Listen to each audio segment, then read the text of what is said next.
Hello everyone. Greeting from Sri Saha Kelkar College Devgad. Myself Professor Rashmi Hirlekar. To be continue with subject international business.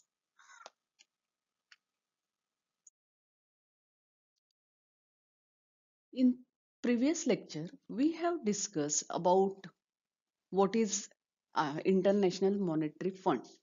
In today's lecture we will discuss about organization and management of IMF, role of IMF and functions of IMF.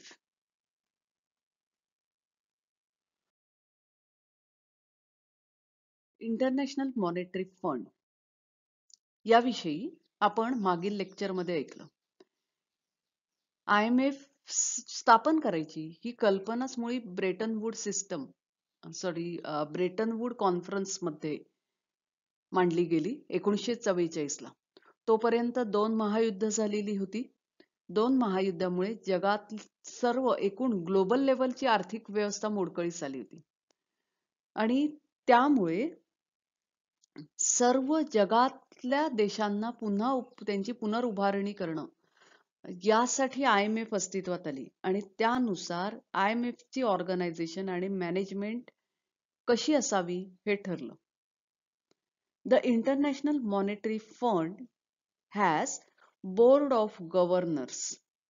म्हणजे आता मुळात IMF ची organisational structure कशा प्रकारचं आहे तर it has board of governor's.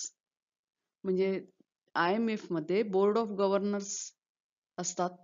त्याच्यानंतर 24 executive boards असतात आणि त्याच्यानंतर मॅनेजिंग डायरेक्टर आणि staff.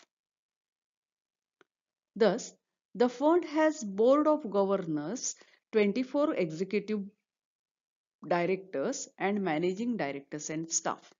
We will discuss in detail regarding each of one. First one, board of governors. Board of governors, all powers of the IMF are vested in its board of governors on which all member countries are represented. म्हणजे IMF च्या सर्व powers ज्या आहेत त्या यांच्याकडे board of governor's कडे आणि ज्यामध्ये सर्व मेंबर कंट्रीज जे आहेत त्यांचे रिप्रेझेंटेटिव्ह या बोर्ड ऑफ गव्हर्नर्स मध्ये असतात. Each member countries appoint one governor and one alternative governor who may vote when the principal governor is absent.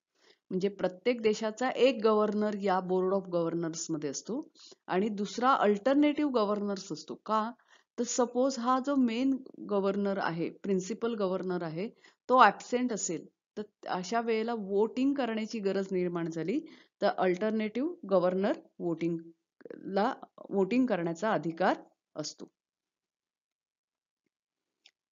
A government customarily appoint its minister of finance, the president of its central bank or another high ranking official as its governor. म्हणजे एक पूर्वापार एक पद्धत पडली की या board of governor's वर member countries आपला रिप्रेझेंटेटिव्ह म्हणून कोणाला अपॉइंट करतात तर मिनिस्ट्री ऑफ फायनान्स किंवा सेंट्रल बँकेचा प्रेसिडेंट असेल किंवा इतर हाय रँकिंग ऑफिशियल जो असेल याची गव्हर्नर म्हणून नेमणूक होते IMF मध्ये.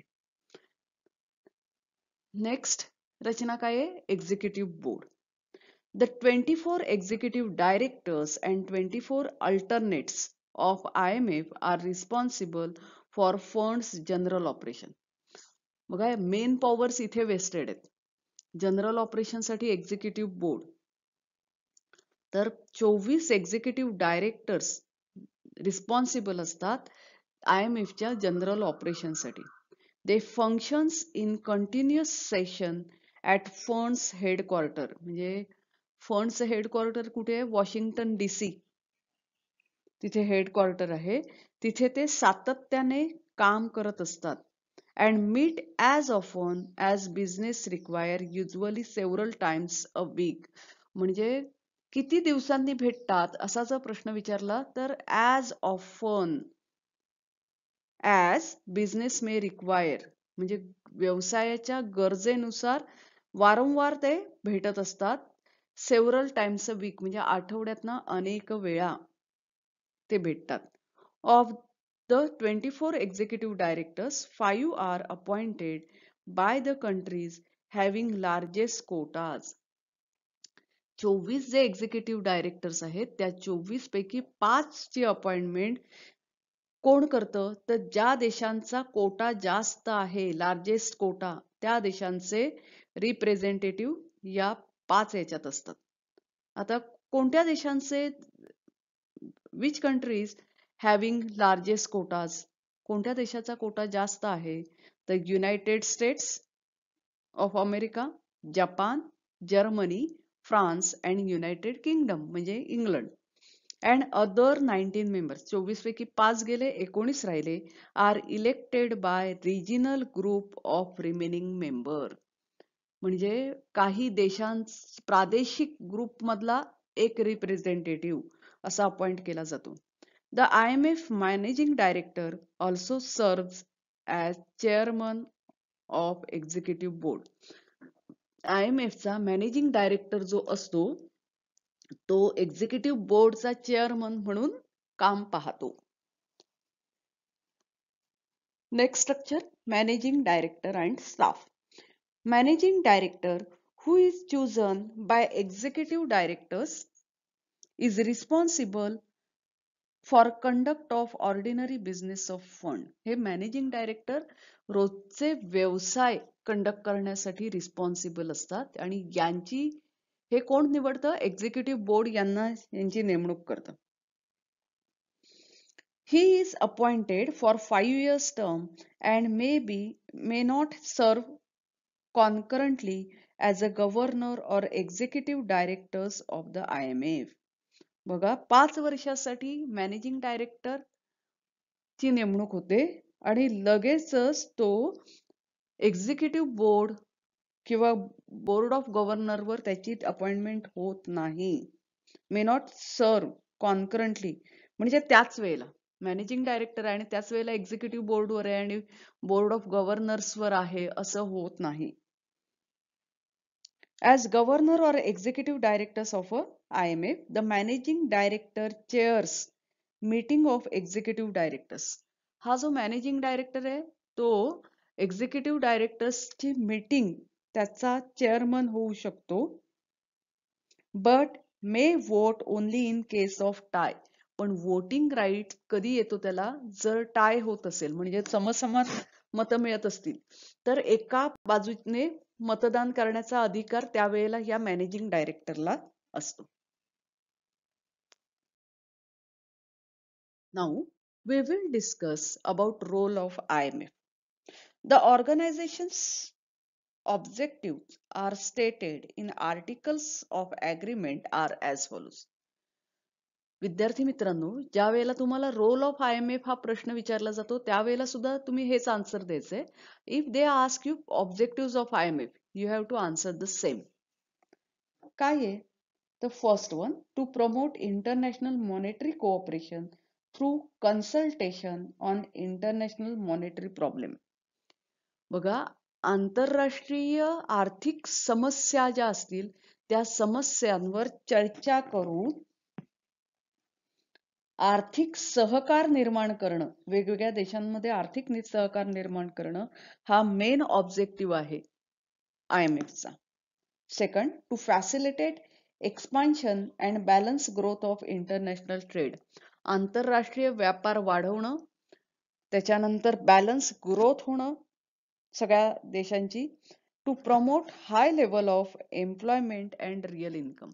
आता बॅलन्स ग्रोथ म्हटल्यानंतर high level of employment, high level of real income या गोष्टी येतातच. Third one, to promote exchange stability to maintain orderly exchange arrangement among the members. म्हणजे आर्थिक स्थिरता, एक्सचेंज स्टॅबिलिटी याचा अर्थ असा की करन्सीची देवाणघेवाण जी होते, फॉरेन एक्सचेंज, त्या दरामध्ये स्थिरता निर्माण करणं. To maintain orderly exchange arrangement among the members, म्हणजे योग्य प्रकारची एक्सचेंज अरेंजमेंट निर्माण करणं and to avoid competitive exchange depreciation. आता एक्सचेंज डेप्रिसिएशन याचा अर्थ असा की वेगवेगळे देश वेगवेगळ्या पॉलिसी आपल्या देशाच्या अर्थव्यवस्थेच्या दृष्टिकोनातून वापरत असतात. जसं की आत्ता आपण पाहिलं की चायना सातत्याने चायनाची जी करन्सी होती ती करन्सी ते काय करत होते, डिव्हॅल्युएशन करत होते, डेप्रिसिएशन. आता हे डेप्रिसिएशन केल्यामुळे चायनाची करन्सी इतर देश म्हणजे चायनाच्या करन्सीची किंमत कमी होत होती. त्यामुळे इतर जे देश होत्या महासत्ता ज्या इतर होत्या त्यांच्या दृष्टीने चायनाची करन्सी अतिशय स्वस्त झाली आणि त्यामुळे या देशांनी तिथे इन्व्हेस्ट करायला सुरुवात केली आणि चायनाचा व्यापार वाढला. तर हे जे सातत्याने जे करतात एक्सचेंज रेट डेप्रिसिएशन ते टाळणं हा सुद्धा ऑब्जेक्टिव्ह आहे IMFचा. Fourth one, to assist the establishment of multilateral system payment, म्हणजे वेगवेगळ्या करन्सी मधली पेमेंट, करन्सीच्या माध्यमातून जे पेमेंट केलं जातं त्या पेमेंटला मदत करणं. To eliminate foreign exchange restrictions which hamper the growth of world trade. Foreign एक्सचेंजवर जे रेस्ट्रिक्शन्स वेगवेगळे देश लागतात ते नाहीसे करणं जेणेकरून जागतिक व्यापार वाढला पाहिजे. To provide temporary fund to correct maladjustment in balance of payment, म्हणजे बॅलन्स ऑफ पेमेंट मधली जी माल ऍडजस्टमेंट आहेत म्हणजे चुकीचे ऍडजस्टमेंट केलेले आहेत त्यासाठी टेम्पररी फंड प्रोव्हाइड करण्याचं काम IMF करतं. Lessen the degree of disequilibrium in international balance of payment, आंतरराष्ट्रीय बॅलन्स ऑफ पेमेंटचे डिसइक्विलिब्रियम कमी करणं. To promote and develop international trade, जागतिक व्यापार वाढवणं आणि डेव्हलपमेंट पण वाढवणं. Next, to be catalyst in convertibility of currency. आता कॅटलिस्ट याचा अर्थ काय, तर मुळात रसायनशास्त्रातली ही एक संकल्पना आहे. कॅटलिस्ट कोणाला म्हणतात तर मराठीत त्याला उत्प्रेरक असं म्हणतात. म्हणजे रसायनशास्त्रामध्ये रासायनिक अभिक्रिया होत असताना काही गोष्टींमध्ये रासायनिक अभिक्रिया होते, पण ही रासायनिक अभिक्रिया जलद गतीने होण्यासाठी म्हणून एक पदार्थ टाकला जातो आणि तो त्या रासायनिक अभिक्रियेत कुठेही भाग घेत नाही, तो तटस्थ असतो, पण त्याच्या अस्तित्वाने रासायनिक अभिक्रिया जलद गतीने होते. Same way IMF act as a catalyst in convertibility of currency, currency conversion मध्ये कॅटलिस्ट म्हणून IMF काम करतं. And last one, to provide necessary machinery for consultation and collaboration on international monetary problems, म्हणजे आंतरराष्ट्रीय आर्थिक समस्या ज्या आहेत त्याच्यावर सल्लामसलत करणं आणि सहकार निर्माण करणं. These are all objectives of IMF. Now we will discuss about functions of IMF. There are three main functions of IMF such as monitoring, second one is lending, and third one is technical assistance. We will discuss in detail in this slide. To serve the purpose, IMF perform three main functions. First one, monitoring. Monitoring economic and financial development and policies in member countries and at a global level, and give policy advice to its member based on its more than 50 years of experience. IMF काय करतं तर IMF देखरेख करतं, monitor देखरेख करणं. कशावर देखरेख करतं, इकॉनॉमिक आणि फायनान्शियल डेव्हलपमेंट आणि म्हणजे वेगवेगळ्या देशांच्या इकॉनॉमिक फायनान्शियल डेव्हलपमेंट, त्या देश मेंबर कंट्रीजच्या पॉलिसीज यांची या संदर्भात ग्लोबल लेवलला देखरेख करण्याचं काम IMF करतं. IMF गिव्ह पॉलिसी ऍडवाइस, कशा प्रकारे पॉलिसी असली पाहिजे या संदर्भात सल्ला देतं त्याच्या मेंबर कंट्रीजना. कशाच्या आधारावर हा सल्ला दिला जातो तर गेल्या 50 वर्षाच्या एक्सपिरियन्सच्या आधारावर हा सल्ला दिला जातो. Next function of IMF is lending.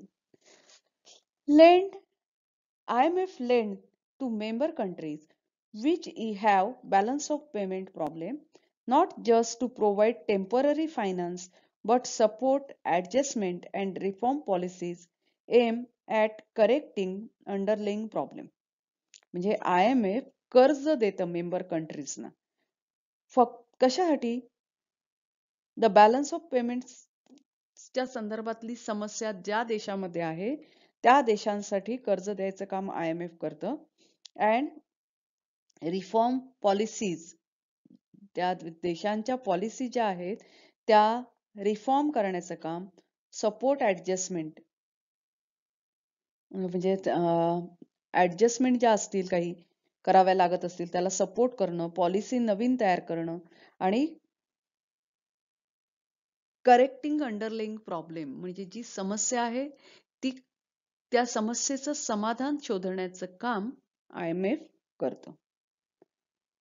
आणि last function is provider of technical assistance. IMF provides technical assistance and training in its areas of expertise. म्हणजे ज्या विषयात IMF तज्ञ आहे त्या विषयामध्ये टेक्निकल असिस्टन्स आणि ट्रेनिंग प्रोव्हाइड करण्याचं काम IMF करतं. हे टेक्निकल असिस्टन्स आणि ट्रेनिंग कोणाला दिलं जातं? To the government and central bank of its member countries. म्हणजे सरकारला आणि त्या देशाच्या सेंट्रल बँकेला टेक्निकल असिस्टन्स प्रोव्हाइड करण्याचं काम IMF करतं. बघा विद्यार्थी मित्रांनो, आपण 3 फंक्शन्स, मेन फंक्शन्स बघितली. मॉनिटरिंग म्हणजे मेंबर कंट्रीज ज्या आहेत त्या मेंबर कंट्रीजच्या फायनान्शियल डेव्हलपमेंटवर, पॉलिसीवर देखरेख करण्याचं काम IMF करतं. IMF सल्ले देतं आपल्या 50 वर्षाच्या एक्सपिरियन्सच्या आधारावर. लेंडिंग, समजा बॅलन्स ऑफ पेमेंट मध्ये काही समस्या असेल तर टेम्पररी फायनान्सिंग नुसतं प्रोव्हाइड करतं असं नाही, तर ज्या काही ऍडजस्टमेंट असतील त्या ऍडजस्टमेंटला सपोर्ट करणं, तसंच पॉलिसी रिफॉर्म करणं आणि समस्या संपवण्यासाठी मदत करण्याचं काम IMF करतं. आणि तसंच तिसरं फंक्शन आपण बघितलं की टेक्निकल असिस्टन्स आणि ट्रेनिंग प्रोव्हाइड करण्याचं काम IMF करतं. कोणाला करतं? तर मेंबर कंट्रीजच्या देशांना किंवा त्यांच्या सेंट्रल बँकांना टेक्निकल असिस्टन्स आणि ट्रेनिंग IMF देते.